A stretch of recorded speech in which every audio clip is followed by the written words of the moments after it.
अस्सलाम वालेकुम grade 10 students. आज हम एक्सरसाइज 1.1 के क्वेश्चन नंबर 1 के पार्ट नंबर 7 और 8 को सॉल्व करेंगे। हम इसको एक बहुत ही शॉर्टेस्ट मेथड से सॉल्व करेंगे। तो चलिए इसको स्टार्ट करते हैं और देखते हैं कि हम इसको कैसे सॉल्व करने जा रहे हैं।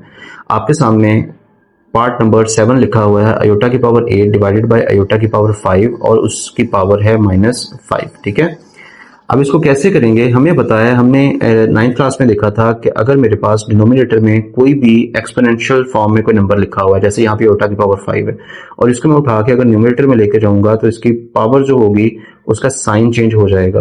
तो ये नीचे +5 था, ऊपर आके क्या हो जाएगा -5। ठीक है, और इसके ऊपर -5 ऑलरेडी लिखा हुआ है। सो अब क्या करेंगे, हमें पता है अगर दो नंबर्स आपस में मल्टीप्लाई हो रहे हैं और उनकी बेसिस सेम है तो पावर्स हमेशा आपस में ऐड हो जाती हैं। तो इसका मतलब इसको मैं लिख सकता हूँ 8 - 5 और उसकी पावर -5। देन अयोटा की पावर 8 - 5 कितना होगा 3 और उसकी पावर में -5 आ जाएगा। ठीक है, सो ये आ जाएगा अयोटा। और हमें पता है कि अगर एक ही नंबर के ऊपर दो पावर्स हों तो आपस में वो मल्टीप्लाई होती हैं। 5 3s are 15 और साथ नेगेटिव साइन आएगा।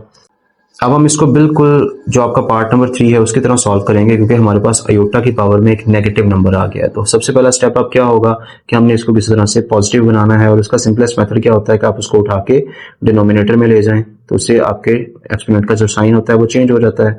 तो ये नेगेटिव है तो नीचे आके पॉजिटिव हो जाएगा। फिर क्या करेंगे, हम इसको एक इवन नंबर बनाने की ट्राई करेंगे, क्योंकि हमें पता है 15 जो है वो एक ऑड नंबर है। तो इवन नंबर कैसे बन सकता है, इसको मैं लिख सकता हूँ अयोटा इंटू अयोटा की पावर 14।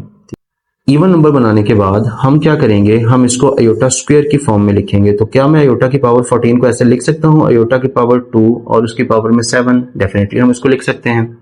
तो अब क्या करना है, हमने जस्ट अयोटा स्क्वायर की वैल्यू पुट करनी है, विच इज -1 की पावर 7। सो ये आ जाएगा अयोटा इंटू -1 की पावर 7 का आंसर क्या होगा -1 होगा, क्योंकि हमने पढ़ा है कि अगर किसी नेगेटिव नंबर की पावर कोई ऑड नंबर हो तो उसका आंसर हमेशा नेगेटिव नंबर आएगा। ठीक है, तो हमारे पास आ जाएगा 1/अयोटा इंटू -1। तो अगर मैं इसको सॉल्व करूं तो कैसे कर सकते हैं, अयोटा को -1 से मल्टीप्लाई करेंगे तो -अयोटा आ जाएगा। फिर अगेन वही काम कि हम इसके डिनोमिनेटर में से अयोटा को खत्म करेंगे। कैसे खत्म करते हैं, रैशनलाइज करके। तो मैं क्या करूंगा, मैं ऊपर और नीचे यानी न्यूमरेटर और डिनोमिनेटर में अयोटा से मल्टीप्लाई कर दूंगा। अयोटा को 1 से मल्टीप्लाई करेंगे तो अयोटा आएगा, अयोटा को अयोटा से मल्टीप्लाई करेंगे तो अयोटा स्क्वायर आ जाएगा। ठीक है, सो ये आ जाएगा माइनस अयोटा स्क्वायर की वैल्यू क्या होती है -1 है, तो इसको -1 लिख देते हैं। तो ये क्या बन जाएगा अयोटा ओवर -1 बेसिकली आपका आंसर जो होगा वो होगा अयोटा। ठीक है, पार्ट नंबर 8 की स्टेटमेंट आपके सामने है, तो चलिए इसको सॉल्व करते हैं। और अगर आपको ये वीडियो पसंद आ रही है तो आपसे रिक्वेस्ट है कि चैनल को सब्सक्राइब कर लें और अपने दोस्तों के साथ भी इसको शेयर करें। यहाँ पे हमारे पास दो नंबर्स हैं, अयोटा की पावर 13 और अयोटा की पावर 29, और दोनों आपस में मल्टीप्लाई हो रहे हैं। हमने पढ़ा हुआ है कि अगर बेसिस सेम हो तो पावर्स आपस में क्या हो जाएंगी, ऐड हो जाएंगी। 13 + 29 हो जाएगा। ठीक है, सो 13 + 29 कितना होगा,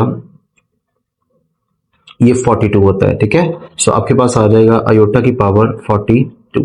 अब नेक्स्ट स्टेप क्या होगा, हम चेक करेंगे कि अयोटा की पावर इवन नंबर है तो हम इसको डायरेक्टली अयोटा स्क्वायर की फॉर्म में लिख सकते हैं। इसको मैं लिख सकता हूं अयोटा स्क्वायर की पावर 21। ठीक है, हमें पता है अयोटा स्क्वायर की वैल्यू क्या होती है -1 और उसकी पावर क्या आ जाएगी 21। सो नेगेटिव नंबर की पावर ऑड नंबर है तो हमेशा इसका आंसर क्या होगा, नेगेटिव नंबर होगा। तो -1 की पावर 21 का आंसर क्या होगा -1, और यही आपका इस पार्ट का आंसर है।